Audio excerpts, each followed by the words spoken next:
금요일장은 트럼프 대통령의 케빈 워시 지명 소식에 크게 출렁였습니다. 케빈 워시가 다른 후보들보다 매파적일 수 있다는 우려에 달러는 강세를 보였고 금과 은은 급락하는 등 시장 전반의 변동성이 확대됐는데요. 과연 그가 정말 매파적일지 혹은 매일 탈을 쓴 비둘기파일지를 탐색하면서 당분간 시장의 불안한 흐름을 이어갈 것으로 보입니다. 그럼 금요일장 마감 상황 확인해보면 다우지수가 0.36% 내려갔고요. S&P 500 지수와 나스닥 지수가 각각 0.43%, 0.94% 밀렸습니다. 결국 지난주 3대 지수는 모두 하락세로 마감했습니다. M7 기업들은 대부분 약세를 보였습니다. 마이크로소프트는 전거래일에 폭락한 데 이어서 하락세를 이어갔고요. 아마존도 오픈 AI에 최대 500억 달러를 투자하는 방안을 논의 중인 것으로 알려지면서 1% 넘게 내려갔습니다. 그나마 애플이 기록적인 아이폰 판매량을 바탕으로 호실적을 낸 덕분에 소폭 상승하는 데 성공했습니다. 시청 6위부터도 보면 메타는 전날 폭등안에 따른 차익 실현 매물이 나오면서 3% 가까이 빠졌고요. 반대로 테슬라는 3% 넘게 급등했습니다. 외신에서 스페이스X가 테슬라 또는 AI 기업인 xAI와 합병을 검토하고 있다는 소식이 전해지면서 초대형 우주 인프라 기업으로 도약할 것이라는 기대감 속에 주가가 상승 모멘텀을 받은 것으로 보입니다. 금요일장 시장에서 가장 큰 파장을 일으킨 건 케빈 워시의 차기 연주의장 지명 소식이었죠. 케빈 워시 전 연준이사는 트럼프 대통령이 고려했던 다른 후보들보다 매파적이기 때문인데요. 월가에서는 이 점에 주목하며 그의 지명은 연준의 독립성 유지 측면에서는 안정적인 선택이지만 동시에 공격적인 완화 사이클이 전개될 가능성은 낮다는 분석이 여러 제기됐습니다. 캐피털 이코노믹스는 케빈 워시의 매파적 스탠스는 그가 트럼프의 입맛대로 움직일 것이라는 우려를 상쇄하지만 그의 지론인 대차대조표 축소가 추진되면 장기 수익률을 상승할 수 있다고 밝혔습니다. 또 에버코어 ISI에서도 올해는 워시가 생산성 향상 가설을 바탕으로 비둘기파적인 입장을 취할 수 있지만 만일 인플레이션이 올라가면 다시 매파로 전환할 가능성이 있다고 평가했습니다. 지명 소식이 나온 이후 시장은 즉각적으로 반응했습니다. 우선 달러는 연준의 독립성 우려가 해소될 수 있을 것으로 전망되면서 강세로 전환했는데요. 달러 인덱스는 1% 가까이 오르면서 97.14에서 마감이 됐습니다. 반면 이렇게 달러가 강세로 돌아서고 금리 인하 기대감은 줄어들면서 금과 은은 폭락했습니다. 금은 약 11%가량 떨어졌고요.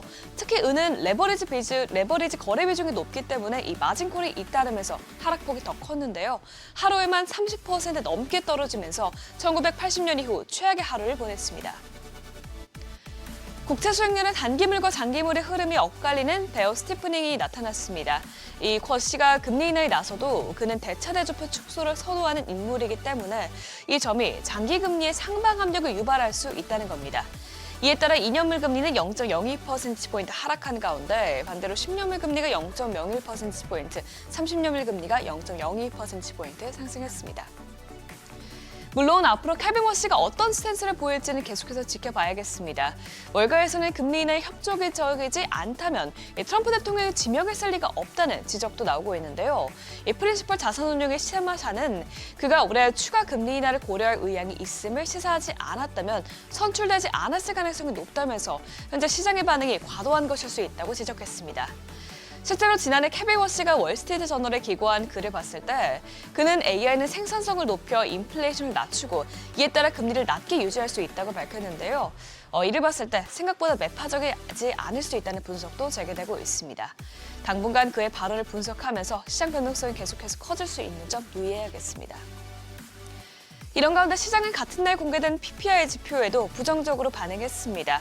12월 PPI는 전월 대비로 0.5%, 전년 대비로 3.0% 올랐고요.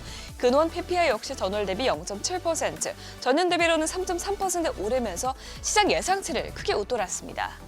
특히 항공유나 의료 서비스 등 PC의 물가에 반영되는 요인의 상승률이 높아지면서 PC의 물가가 물가 목표치에서 더 멀어지고 있음을 시사했습니다.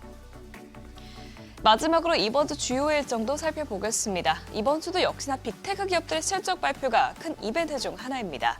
4일에는 알파벳, 5일에는 이제 아마존의 실적이 공개되는데요. 지난주에 마이크로소프트가 다시 AI 과잉 투자에 대한 우려를 키운 만큼 이들 기업들의 자본 지출 계획과 수익성이 또다시 관심을 받을 것으로 보입니다. 이외에도 2일에는 최근 주가가 크게 빠진 팔란티어, 또 3일에는 AMD 등 주요 기술주 기업들의 실적도 나옵니다. 이런 가운데 경제 데이터에서 핵심은 6일에 발표될 1월 고용 보고서입니다.